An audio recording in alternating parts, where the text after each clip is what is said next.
बच्चों, अब हम लोग यूनान का स्वतंत्रता संग्राम पढ़ेंगे कि कैसे इस राष्ट्रवाद विचारधारा के कारण या फ्रांस की क्रांति के कारण, पहली क्रांति जो 1789 हुई और दूसरी क्रांति जो 1830 हुई, इन क्रांतियों का असर यूनान पर पड़ा और कैसे कस्तुनतुनिया की संधि के द्वारा 1832 ईस्वी में यूनान स्वतंत्र राज्य हुआ। हम लोग अब इसकी चर्चा करेंगे। यूनान के बारे में आप यह जान लें कि यूनान 15वीं शताब्दी के पहले बहुत ही विकसित सभ्यता थी। यहाँ पर यहाँ के साहित्य, यहाँ के विज्ञान, यहाँ का दर्शन उच्च कोटि का था। यहाँ का शासन व्यवस्था बहुत ही अच्छी थी यूनान का। तो चूँकि हम प्राचीन काल में भी देखते हैं कि यूनान की जो सभ्यता थी काफ़ी मशहूर थी। 15वीं शताब्दी में यूनान को ऑटोमन साम्राज्य के अधीन कर दिया गया। इसको ऑटोमन साम्राज्य के अधीन कर दिया गया। जो तुर्की के साम्राज्य को ऑटोमन साम्राज्य कहा जाता था, इसके अधीन कर दिया गया। यूनान में मुख्य रूप से ईसाई धर्मावलंबी थे और ऑटोमन साम्राज्य में मुस्लिम धर्मावलंबी थे। यहाँ पर मुसलमान लोग अधिक थे। धार्मिक एकता भी नहीं थी। यहाँ पर इनका पतन होना शुरू हो गया और यूनान जो था वह, उसमें जितनी भी अच्छाइयाँ थी वह विलुप्त होने के कगार पर आ चुकी थी। 18वीं शताब्दी आते आते तुर्की को यूरोप का मरीज कहा जाने लगा। तुर्की जो था वह यूरोप का मरीज बन गया 18वीं शताब्दी तक आते आते। यानी पूरी तरह यह चरमरा गई थी। यहाँ की व्यवस्था हर तरह से छिन्न भिन्न हो चुका था। लेकिन जो चर्च था वहाँ का, वह यूनानी लोगों का, वहाँ पर रोमन ग्रीक चर्च था, वह लोग धर्मावलंबी जो थे उनकी एक अलग अपनी स्थिति थी और चर्च जो था वह यूनानियों को एकबद्ध कर रहा था क्योंकि सभी ईसाई धर्म को मानते थे। और उसी समय कोरेइंस और रीगस नाम के दो व्यक्ति हुए।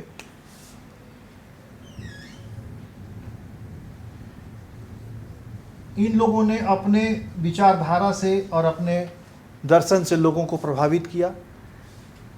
तो इनके द्वारा लिखे गए साहित्य को, इनके द्वारा विचारधारा को लोगों ने पढ़ा, खासकर यूनान के लोगों ने, और इनके अंदर राष्ट्रवाद की भावना पनपी और ये अपने को ऑटोमन साम्राज्य से अलग होने की बात करने लगे। इतना ही नहीं, ये यूनान के जो लोग थे वे आर्थिक दृष्टि से भी समृद्ध थे और बौद्धिक दृष्टि से भी उन्नत थे। तुर्की के जो मूल निवासी थे ऑटोमन साम्राज्य के, उनसे इनकी स्थिति बहुत अच्छी थी यूनानियों की, क्योंकि पहले से ही ये समृद्ध सभ्यता से आए हुए थे। इन लोगों ने हिटोरिया फिल्के नाम की एक संस्था बनाई।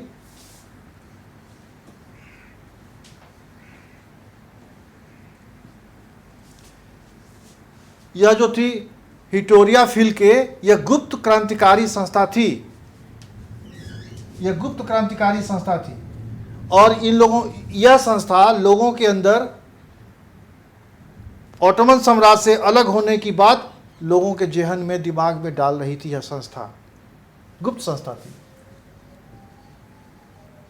जैसे कि हम लोगों ने कुछ देर पहले पढ़ा कि इटली में यंग इटली और यंग यूरोप की स्थापना हुई थी, उसी तरह यूनान में हिस्टोरिया फिल्के स्थापित हो चुका था और यह लोगों के अंदर क्रांतिकारी विचारधारा डाल रहा था कि हमको इस ऑटोमन साम्राज्य से अलग हो जाना चाहिए क्योंकि हमसे इनका किसी भी तरह का सभ्यता और संस्कृति मेल नहीं खा रहा है। और फिर इन पर प्रतिबंध भी बहुत तरह का लगा हुआ था। वहाँ पर 1821 ईस्वी में वहाँ एक व्यक्ति हुए, वहाँ जो व्यक्ति थे उनका नाम था हिप्सलांटी। 1821 ईस्वी में इन्होंने क्रांति का शंखनाद किया। हिप्सलांटी ये भी हिस्टोरिया फिल के सदस्य थे, उसी गुप्त क्रांतिकारी संस्था के सदस्य थे। इस हिप्सलांटी ने मोल्डेविया में विरोध कराया। मोल्डेविया प्रांत में क्रांति का बिगुल बजा दिया। अब इस ऑटोमन साम्राज्य में बिगुल क्रांति की बज गए तो निश्चित तौर पर, चूंकि मैं जब बात कर रहा हूँ 1821 की, उस समय पूरे यूरोप में मेटरनिक व्यवस्था थी, क्योंकि वह 1815 से 1848 ईस्वी तक मेटरनिक का काल रहा है। नेपोलियन युग के बाद 1804 से लेकर 1815 के काल को हम नेपोलियन युग कहते हैं, क्योंकि नेपोलियन सत्ता में था। उसके बाद मेटरनिक का काल आया 1815 से 1848 तक, उस काल को मेटरनिक काल कहते हैं। यह बात उसी काल की है। तो मेटरनिक इस चीज़ को बर्दाश्त नहीं कर पा रहा था और उसने रूस को मदद की बात की, ये रूस के साथ, कि रूस को तैयार कराया कि हम लोग मोल्डेविया पर आक्रमण करके तुर्की को मदद करें। रूस जो था वह यूनान का अंदर से समर्थक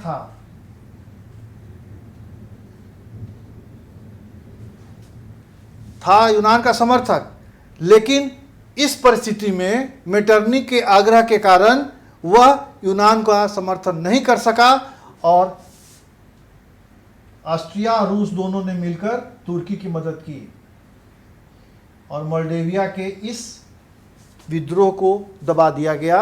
हिप्सलांटी को गिरफ्तार कर लिया गया, हिप्सलांटी को जेल डाल दिया गया। तो जो 1821 ईस्वी में वहाँ पर स्वतंत्रता की बात यूनान की जगी थी, वह खत्म हो गई। कुछ ही समय बाद मोरिया एक प्रांत था, यह बात मैं मोल्डेविया का बता रहा था। मोरिया में फिर क्रांति की बात उठी और वहां पर रूस जो था वह तैयार नहीं हुआ पुनः यूनान के विरुद्ध युद्ध करने के लिए। तो मोहम्मद पाशा, वहाँ पर जब मोरिया का युद्ध हुआ तो तुर्की का जो सुल्तान था महमूद II, उसने मिस्र के जो शासक थे पाशा मोहम्मद अली, उनसे मदद ली। तो मिस्र के शासक थे पाशा मोहम्मद अली। पाशा मोहम्मद अली ये मिस्र के शासक थे और तुर्की का सुल्तान था महमूद II।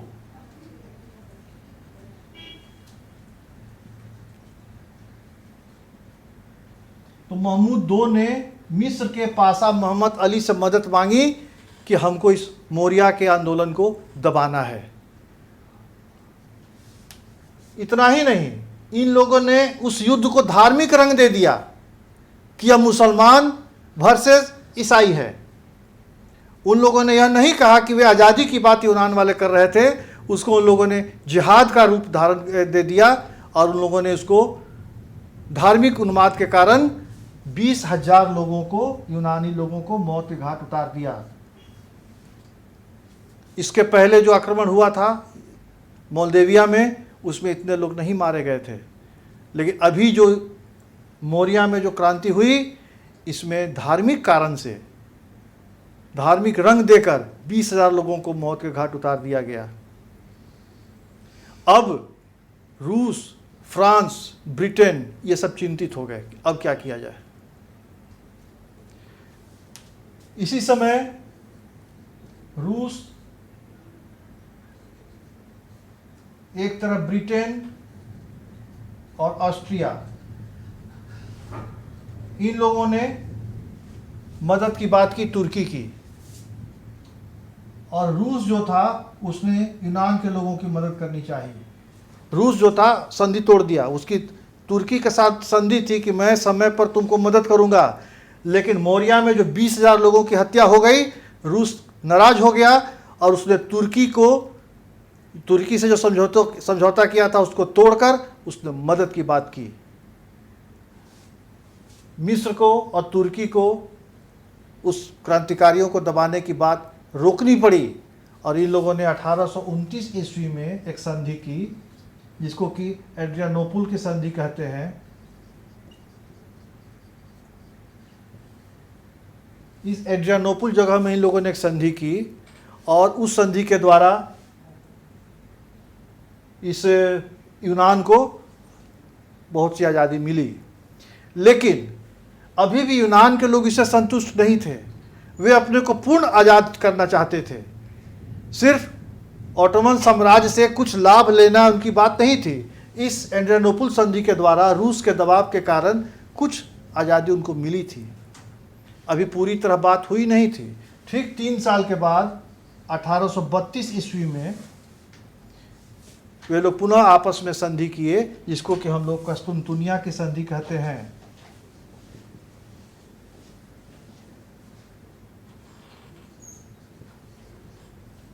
कस्तुनतुनिया की संधि कहते हैं। इस कस्तुनतुनिया की संधि के द्वारा यूनान को ऑटोमन साम्राज्य से अलग करके एक स्वतंत्र राज्य का दर्जा दिया गया, जिस पर न तो रूस का प्रभाव था, न तो ऑस्ट्रिया का प्रभाव था और न ही किसी अन्य देश का प्रभाव था।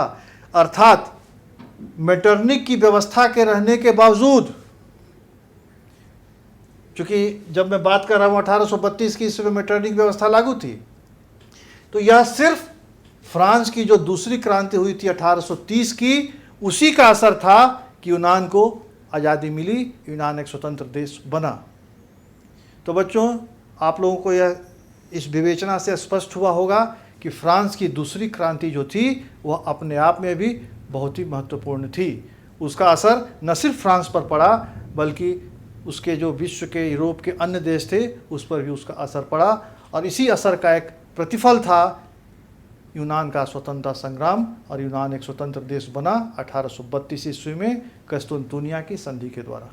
बच्चों, इस प्रकार हमने देखा कि फ्रांस की दूसरी क्रांति के कारण न सिर्फ फ्रांस में बल्कि यूरोप के अन्य देशों में भी उसका असर पड़ा और यूनान एक स्वतंत्र देश के रूप में 1832 ईस्वी में प्रकट हुआ कस्तुनतुनिया की संधि के द्वारा। न तो इस पर रूस का प्रभाव था, न तो इस पर मेटरनिक का प्रभाव था। हालांकि मेटरनिक काल चल रहा था। यह बात मैं बता रहा हूँ 1832 की। कस्तुनतुनिया की संधि हुई थी 1832 में, लेकिन मेटरनिक के रहने के बावजूद यूनान उस ऑटोमन साम्राज्य से अलग होकर एक स्वतंत्र देश बना। यह अपने आप में बहुत बड़ी उपलब्धि है और यह फ्रांस की दूसरी क्रांति की अभूतपूर्व सफलता है। धन्यवाद। डर से नहीं, तैयारी से आगे कदम बढ़ाना है। रुकी जिंदगी में चहल पहल वापस फिर से लाना है। धोकर हाथ पहन कर मास्क सुरक्षित जीवन चलाना है। सुरक्षित जीवन चलाना है। डर कर नहीं, तैयारी से आगे कदम बढ़ाना है। डर कर नहीं, तैयारी से आगे कदम बढ़ाना है। रखेंगे 2 गज की दूरी, सबको पौष्टिक आहार खिलाएंगे, बच्चों और बूढ़ों का करेंगे ख्याल।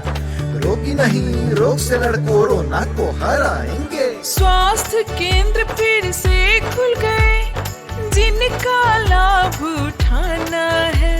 रुकी जिंदगी में चहल पहल वापस फिर से लाना है। धोकर हाथ पहन कर मास्क सुरक्षित जीवन चलाना है। सुरक्षित जीवन चलाना है। डर कर नहीं, तैयारी से आगे कदम बढ़ाना है। डर कर नहीं, तैयारी से आगे कदम बढ़ाना है। टीकाकरण की शुरुआत हो गई है, पर पहले की तरह हमें मास्क लगाना और 2 गज की दूरी बनाए रखना अभी भी जरूरी है। स्वास्थ्य विभाग और सूचना एवं जनसंपर्क विभाग बिहार सरकार द्वारा जनहित में जारी। जीतेगा बिहार। बच्चों, आज मैं आप लोगों को 1848 की जो क्रांतियां हुई थी यूरोप में, उसके बारे में कुछ बताने का प्रयास करूंगा। 1830 ईस्वी की जो क्रांति हुई फ्रांस में, उसके बाद यूरोप के कई देशों में क्रांतियां हुई और वहाँ की सरकारों को या तो कुछ अपने संविधान में संशोधन करना पड़ा या फिर उन क्रांतियों को दबा दिया गया, इसकी चर्चा हम लोग कर चुके हैं। अब जो सत्ता थी वह मध्यम वर्ग के हाथ में आ चुकी थी। फ्रांस में लुई फिलिप हट चुका था और उसके बाद लुई नेपोलियन की सत्ता आती है। लुई नेपोलियन मध्यम वर्ग और पूंजीपतियों के सहयोग से गद्दी पर बैठा। औद्योगिक क्रांति भी हो चुकी थी, श्रमिक वर्ग आगे आ चुके थे, मजदूरों के बीच में साम्यवादी विचारधारा फैल चुकी थी, वे अपने हक की बात करने लगे थे, महंगाई आकाश पर थी। और तो और 1846 ईस्वी में आर्थिक संकट आ गया। फिर लुई ब्ला, मेजनी, इस तरह कई और लोग थे जो कि क्रांति की विचारधारा को आगे बढ़ा रहे थे। ये सभी सुधारवादी गणतंत्रवादी थे, इसमें कोई भी उग्रवादी नहीं था। इसलिए क्रांति का भी समय अभी नहीं आया था, वह आएगा 1848 के बाद, 1848 में। लेकिन 1830 से 1848 के बीच में कुछ ऐसी पृष्ठभूमि बन रही थी, एक असंतोष का उबाल मध्यम वर्ग के खिलाफ, पूंजीपतियों के खिलाफ आ रहा था कि लोग कहने लगे थे कि अब जो सरकार फ्रांस में बनी है वह धनिकों की सरकार है, धनिकों के लिए सरकार है, of the rich, for the rich and by the rich. इसलिए यह जनमानस का जो विचार था, यह क्रांति का परिचायक था। अब धीरे धीरे लोग क्रांति की ओर अग्रसर थे और फ्रांस में कुछ ऐसी परिस्थिति हुई कि 1848 ईस्वी में पुनः क्रांति हुई, जो कि फ्रांस की तीसरी क्रांति या उसको फरवरी क्रांति के नाम से हम जानते हैं। और उसका असर यूरोप के अन्य देशों पर पड़ा। अन्य देशों की चर्चा हम लोग क्रमशः करेंगे, लेकिन सबसे पहले हम लोग समझ लें फ्रांस की स्थिति। फ्रांस में 1830 ईस्वी की क्रांति के बाद लुई फिलिप गद्दी पर बैठा था।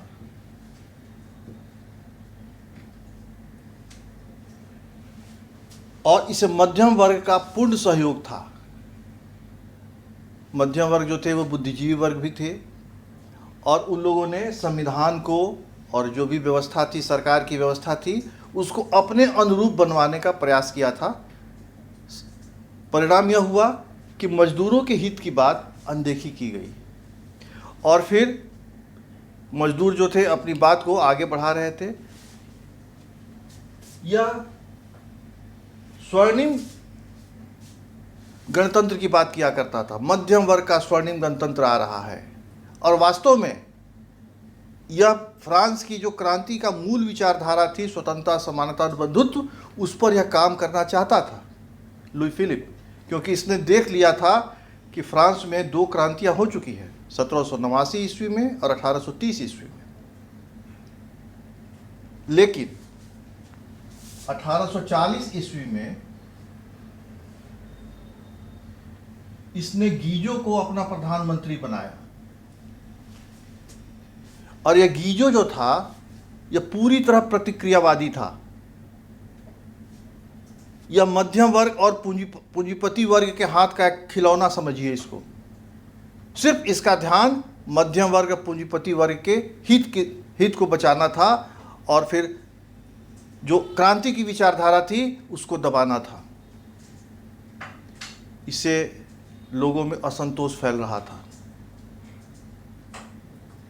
साइमन, गीजो, ये लुई ब्ला वगैरह जो है अपनी साम्यवादी विचारधारा फैला रहे थे, जिसको गीजो पसंद नहीं कर रहा था। उसी समय 22 फरवरी 1848 ईस्वी को फ्रांस में थियर्स ने एक सुधार भोज का आयोजन किया। यह सुधार भोज में मजदूरों को या उन लोगों को जो कि सरकार लुई फिलिप के शासन से नाराज थे, उन लोगों को निमंत्रण दिया गया। फ्रांस की गलियों में, सड़कों पर इस भोज में शामिल होने के लिए जन सैलाब उतर पड़ा। पेरिस भर गया। परेशान होकर, चूंकि इन लोगों का गुस्सा गीजो के खिलाफ भी था, चूंकि गीजो जो प्रधानमंत्री बनाया गया था 1840 में, इसके क्रियाकलाप से निम्न वर्ग और मजदूर, किसान ये सब नाराज थे। राजा ने, लुई फिलिप ने स्थिति की गंभीरता को देखा और 22 फरवरी को, जिस दिन यह सुधार भोज का आयोजन किया गया था, इसने गीजो को बर्खास्त कर दिया। लुई फिलिप को लगा कि अगर गीजो को बर्खास्त कर दिया जाए तो हो सकता है कि जन आक्रोश को शांत किया जा सकता है, लेकिन जन आक्रोश शांत नहीं हुआ और लोग क्रांति के मूड में आ चुके थे। राजा के खिलाफ, प्रशासन के खिलाफ, अमीरों के खिलाफ, खासकर मध्यम वर्ग का भी खिलाफ इन लोगों ने किया और नारे लगाते थे और लूटपाट मचाना शुरू कर दिए। 23 फरवरी को लुई फिलिप की सेना सड़कों पर उतर गई और उन लोगों ने क्रांतिकारियों पर गोली चला दी। ऐसी स्थिति आने के बाद फरवरी 1848 ईस्वी में पेरिस में अराजकता फैल गई और क्रांतिकारी काफी उग्र हो गए। अब स्थिति ऐसी नहीं थी कि लुई फिलिप उनको संभालता। अगले ही दिन यानी 24 फरवरी 1848 ईस्वी को लुई फिलिप भाग गया, इंग्लैंड चला गया। अर्थात सुधार भोज 22 फरवरी को आयोजित किया गया था और उसके दूसरे दिन ही 23 छोड़कर 24 को लुई फिलिप गद्दी से हट गया और सत्ता जो थी वह नेशनल असेंबली के हाथ में आ गई। वह नेशनल असेंबली जिसका गठन फ्रांस के क्रांति, जो पहली क्रांति हुई थी उसके दौरान किया गया था, वह एक वहाँ की विधायिका थी जो शासन को चला सकती थी। अब यह तय नहीं हुआ था कि वहाँ का राजा कौन बनेगा या प्रधानमंत्री या राष्ट्रपति कौन बनेगा। सत्ता नेशनल असेंबली के हाथ में आ गई, लेकिन किसी तरह शासन चलता रहा। फिर भी जून में वहाँ पर पुनः क्रांति का दौर हुआ फ्रांस में। वे लोग पुनः अपने प्रशासन से नाराज हो गए। उनके जो नेता थे वे लामार्टिन नेता थे, वे गणतंत्रवादी थे और जो लुई ब्लां थे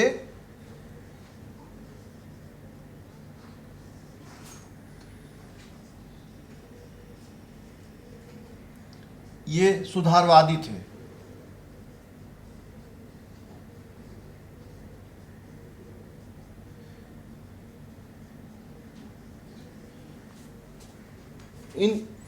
इस क्रांति के जून में जो पुनः क्रांति हुई फ्रांस में, जन आक्रोश फैला, तो एक पक्ष का नेतृत्व लुई ब्लां कर रहे थे और दूसरे पक्ष का नेतृत्व लामार्टिन कर रहे थे। दोनों की विचारधारा ठीक थी, निरंकुशता के खिलाफ थी, वह तानाशाही के खिलाफ थी, अधिनायकत्व के खिलाफ थी, लेकिन प्रशासन में थोड़ा सा इन लोगों में मतांतर था। वह गणतंत्र के समर्थक थे और ये सुधारवादी विचारधारा के थे।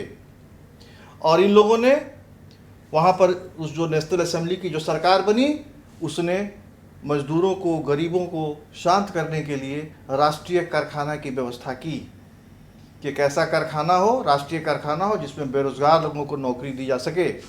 उन लोगों ने बेकारी भत्ता की व्यवस्था की, उन लोगों ने कर का बोझ कम किया। ये सब बातें हो रही थी। और फिर नवंबर में इन लोगों ने चुनाव की बात की, नवंबर 1848 ईस्वी में।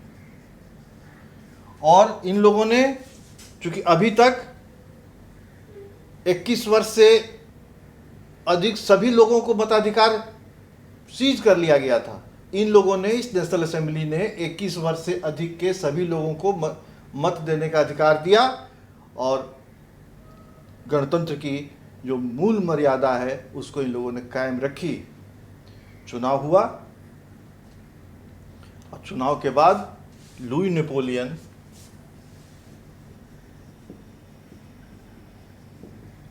जिसको कि हम लोग नेपोलियन थर्ड भी कहते हैं,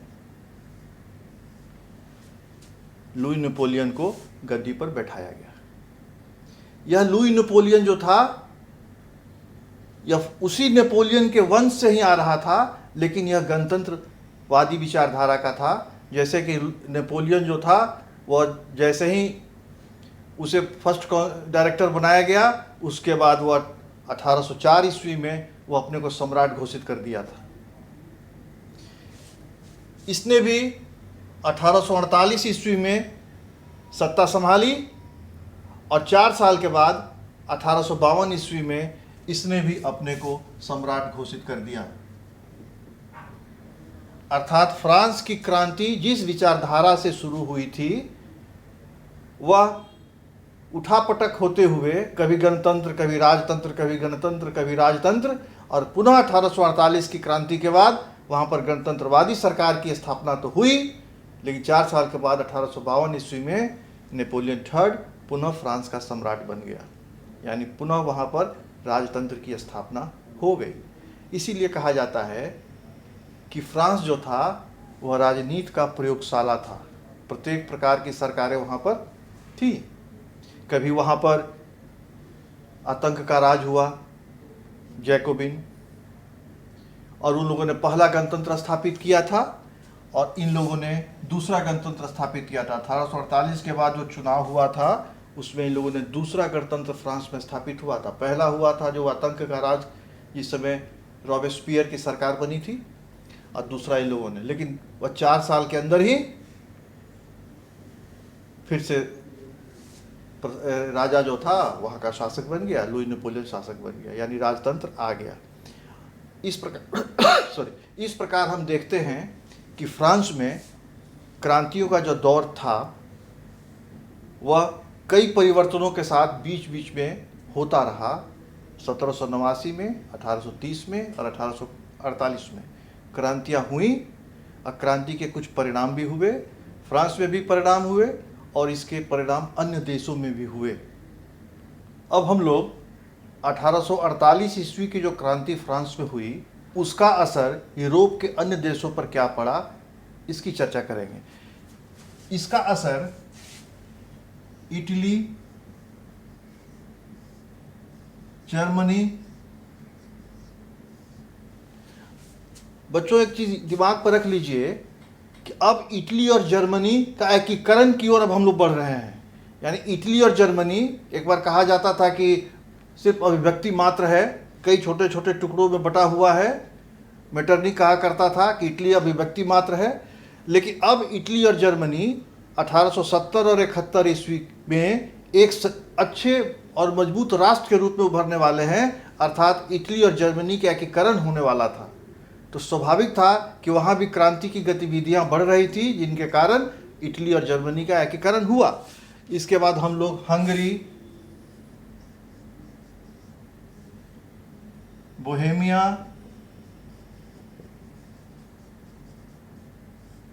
पोलैंड,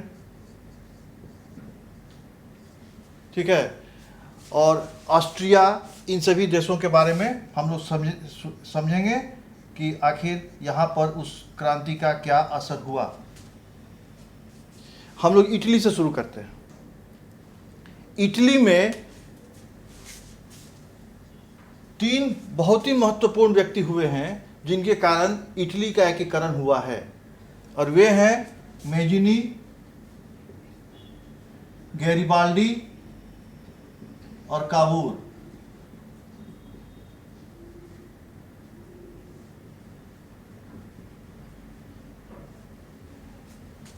मेजिनी की दूरदर्शिता, मसीहा कहा जाता है इनको इटली का।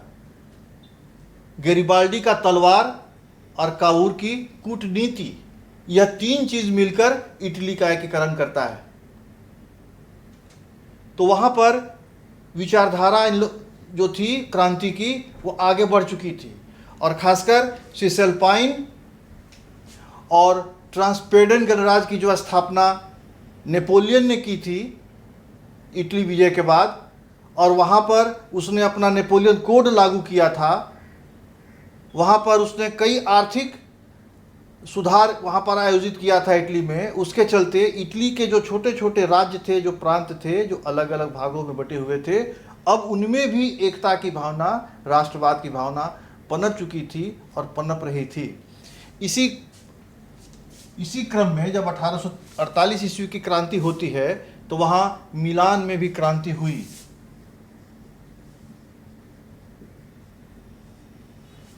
इटली में हम जानते हैं कि वहाँ पर पोप रहते हैं, वो जो कैथोलिक चर्च, जो ईसाई धर्म के सबसे बड़े धर्म गुरु पोप वहीं पर रहते थे। उनका जो क्षेत्र था, पोप का जो क्षेत्र था, वहाँ भी क्रांतियाँ हुई। फिर सार्डिनिया पिडमॉन्ट जो था,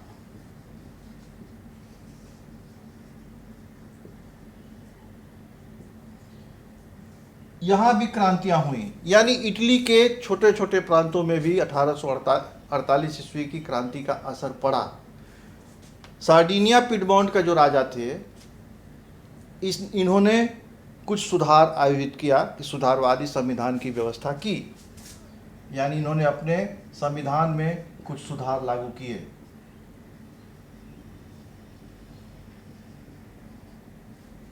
क्योंकि समय की मांग थी। समय की मांग कट्टरता की नहीं थी, समय की मांग निरंकुशता की नहीं थी। समय की मांग थी कि क्रांति की जो जन भावना, जो विचारधारा फैल चुकी थी, उसके अनुसार शासन किया जाए। और इन्होंने ऑस्ट्रिया के साथ भी, क्योंकि ऑस्ट्रिया जो था वो नहीं चाहता था कि इटली में किसी भी प्रकार का सुधार हो, इटली मजबूत बने। वो ऑस्ट्रिया जो चाहता था कि इटली को कमज़ोर ही बना कर रखे, और ऑस्ट्रिया के साथ युद्ध भी इनका हुआ।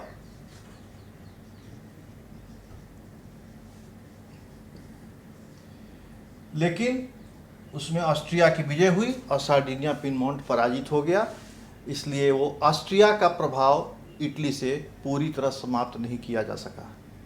लेकिन क्रांति का यह असर तो अवश्य हुआ कि छोटे छोटे जगहों पर, खासकर मिलान में, पोप में या सार्डिनिया में कुछ न कुछ परिवर्तन किया गया।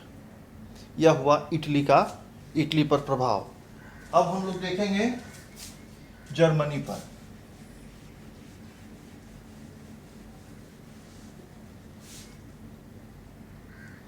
जर्मनी में नेपोलियन ने राइन महासंघ की स्थापना की थी, हम जानते हैं, और 39 प्रांतों को मिलाकर उसने एक राइन महासंघ बनाया था और नेपोलियन कोड वहाँ पर लागू किया था। उनमें भी आर्थिक एकता हो चुकी थी, राजनीतिक एकता हो चुकी थी। वहाँ का राजा, प्रसा का राजा, प्रसा एक प्रांत था, फ्रेडरिक विलियम फोर,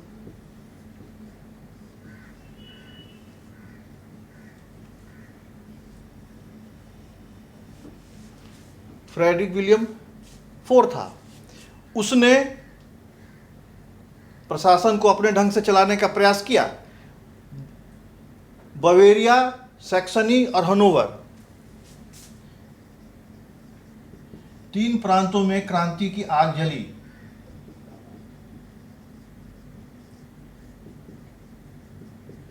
ये सभी जो प्रदेश थे, इटली, जर्मनी, ये सब, यह फ्रांस के सन्निकट थे। फ्रांस का बगल में जर्मनी, ऊपर में इटली और बीच में स्विट्जरलैंड, सब सटा हुआ था। तो उसका असर तो उस पर पड़ना ही पड़ना था। तो इन लोगों ने एक चुनाव कराने की बात की। इन लोगों ने सोचा कि चुनाव कराया जाए और यहाँ पर एक अच्छी सरकार दी जाए।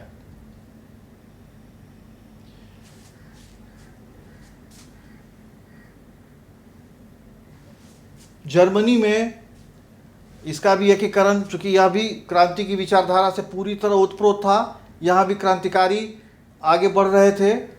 कई बुद्धिजीवी यहाँ पर आगे आ चुके थे। मजदूरों का भी यहाँ असंतोष था। जो भी क्रांति होने के तत्व अन्य देशों में थे, यहाँ भी मौजूद थे। तो इन लोगों ने एक चुनाव कराया जिसमें सर्व जर्मन असेंबली का गठन किया।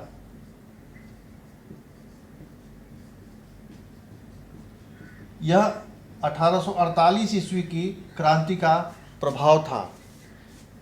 और यहाँ पर इन लोगों ने एक संवैधानिक राजा की बात की, संसद का गठन भी किया और संवैधानिक राजा की बात इन लोगों ने की।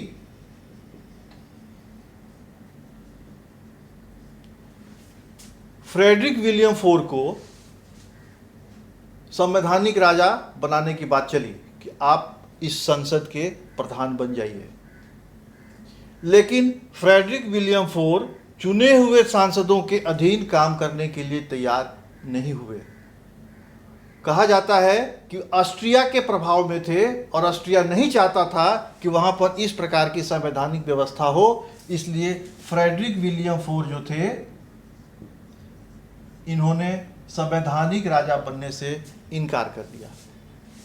अर्थात जो क्रांति का असर जर्मनी में पड़ रहा था वह सफल नहीं हुआ और इस संसद को भंग कर दिया गया, असेंबली को भंग कर दिया गया। अगर फ्रेडरिक विलियम फोर उस समय शासक बन जाते, संसद के सर्वे सर्वा बन जाते, तो शायद फ्रांस के क्रांति का असर जर्मनी में सबसे अधिक माना जाता, क्योंकि जर्मनी का एकीकरण बहुत ही जल्दी हो जाता। हम आगे देखेंगे कि कैसे हुआ, लेकिन यहाँ पर इन्होंने रिफ्यूज़ किया, या तो ऑस्ट्रिया के प्रभाव से रिफ्यूज़ किया हो या फिर वे चुने हुए सांसदों के अधीन काम करने के लिए तैयार नहीं थे। अब हम देखें हंगरी। हंगरी जो था वह ऑस्ट्रिया के अधीन था।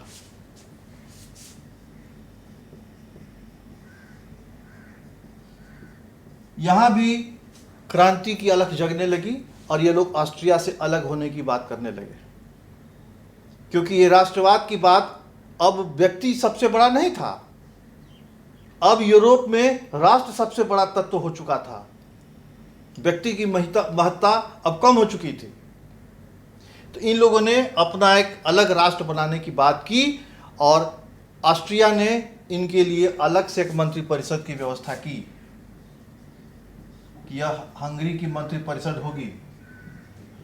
अलग सुरक्षा परिषद की बात की, हाँ, और इस सुरक्षा परिषद के अधीन सुरक्षा सेना की बात की। यह सेना सिर्फ हंगरी के हित की बात सोचती थी, यानी हंगरी के जो प्रदेश थे वहां पर यह सेना होती थी। मिला जुलाकर अब हंगरी को ऑस्ट्रिया से अलग होने का समय आ गया था। सामंती व्यवस्था को खत्म किया गया।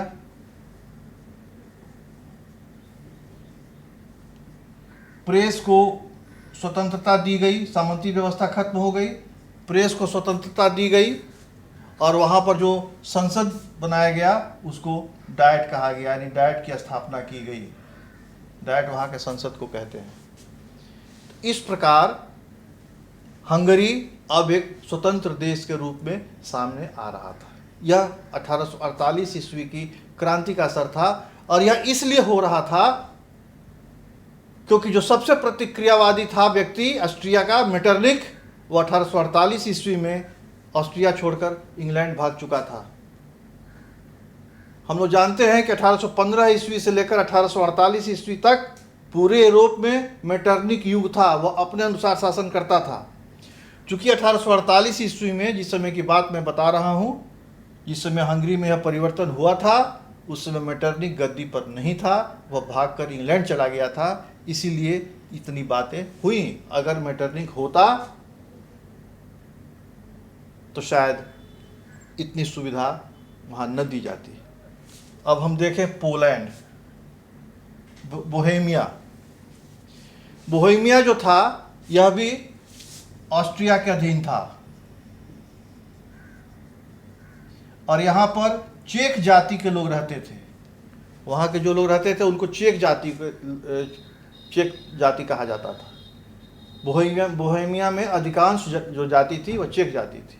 इन लोगों ने में क्रांति की, लेकिन इनकी क्रांति हंगरी जैसा सफल नहीं हुई और इनके क्रांति को दबा दिया गया।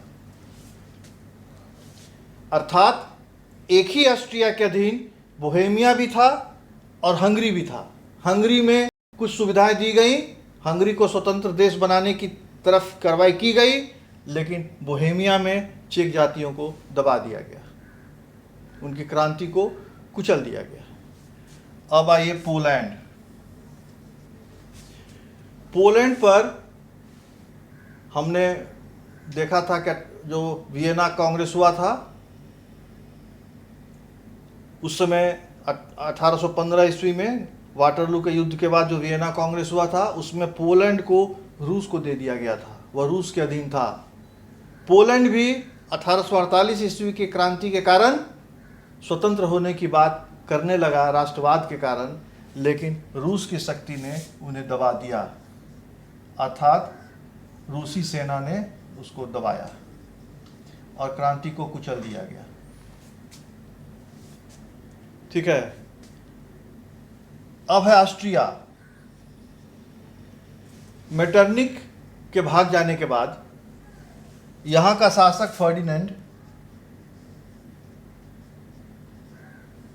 इसने क्रांति की भावना को समझा, क्रांति के उद्देश्य को समझा,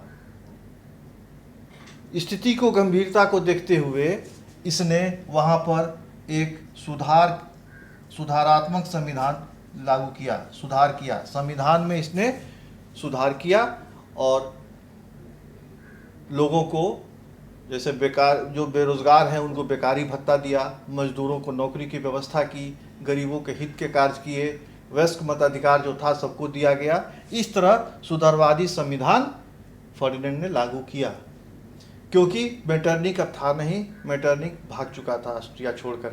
1848 ईस्वी की क्रांति से उसका पतन हो चुका था और वह इंग्लैंड में जाकर शरण ले लिया था। तो इस प्रकार हम देखते हैं कि यूरोप के अन्य देश भी इस 1848 ईस्वी की जो फ्रांस की क्रांति थी, इससे अछूते नहीं रहे, लेकिन इसका असर कुछ और पड़ा, जिसकी चर्चा अभी हम कर रहे हैं।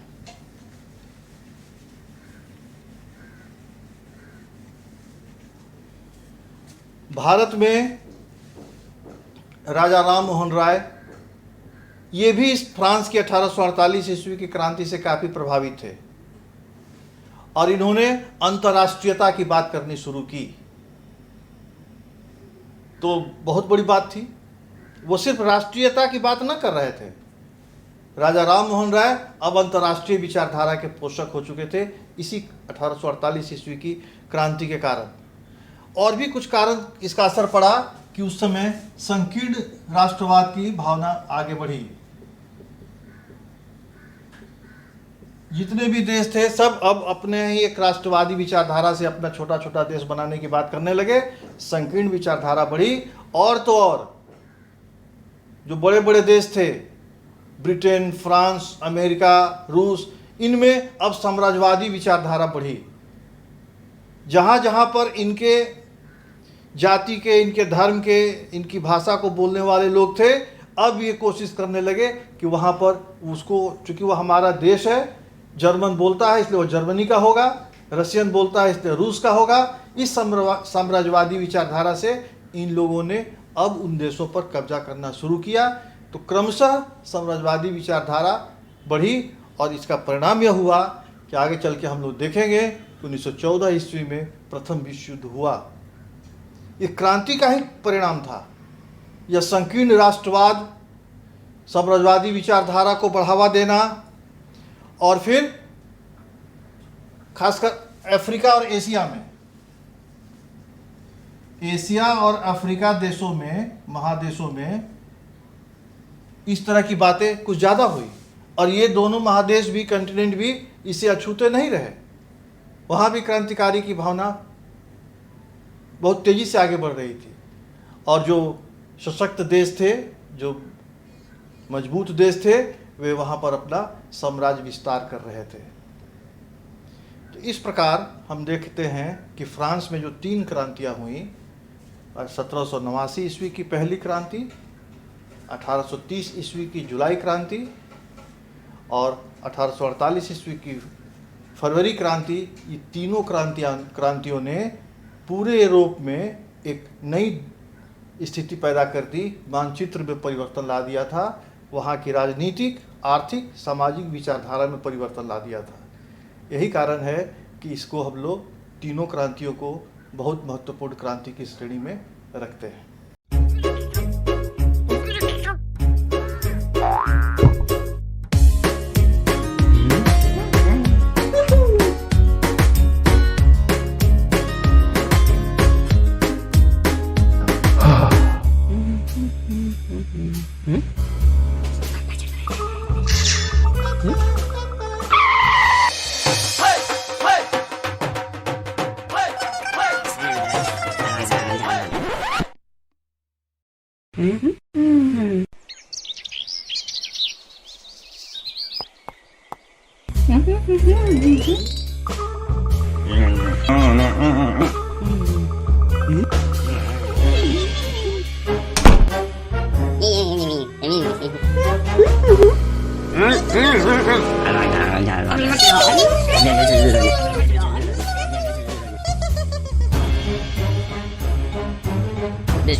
Se le covid ke dalam dia. Dia kata,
अरे भाई राजू, क्या?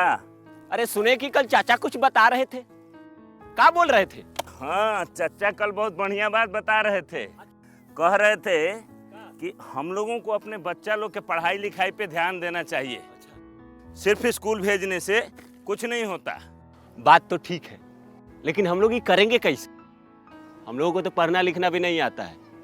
हम भी यही सोच रहे थे। अरे वो देखो, मास्टर साहब भी सही टाइम पे आ गए। चलो उन्हीं से पूछ लेते हैं। मास्टर साहब प्रणाम। प्रणाम प्रणाम। मास्टर साहब, आपसे एक बात का जानकारी लेना था। हाँ, पूछिए। अब हम लोग तो ठहरे कम पढ़े लिखे आदमी, हाँ। लेकिन हम लोग का बच्चा लोग स्कूल में जाके क्या करता है, क्या सीखता है, क्या पढ़ता है, ये हम लोग कैसे जानेंगे? होता आसान कर। अच्छा, कैसे? चलिए आप लोग स्कूल में, हम बताते हैं। जी जी चलिए। जी सर, चलिए। चलो चलो। हाँ हाँ चलिए। हाँ हाँ, हम उठा लेते हैं। आइए, ये देखिए, ये है क्लास 3 का अधिगम प्रतिफल पोस्टर। इसका मतलब है यदि आपका बच्चा वर्ग 3 में पढ़ता है तो उसे इस पोस्टर में जो लिखी गई सारी चीजें उसे जानकारी होनी चाहिए। ये क्या है? पक्षी। और ये क्या है? पेड़। यानी कि तीसरी कक्षा समाप्त होते होते आपका बच्चा पशु, पक्षी, फूल, पत्ती आदि के बारे में सीख जाएगा।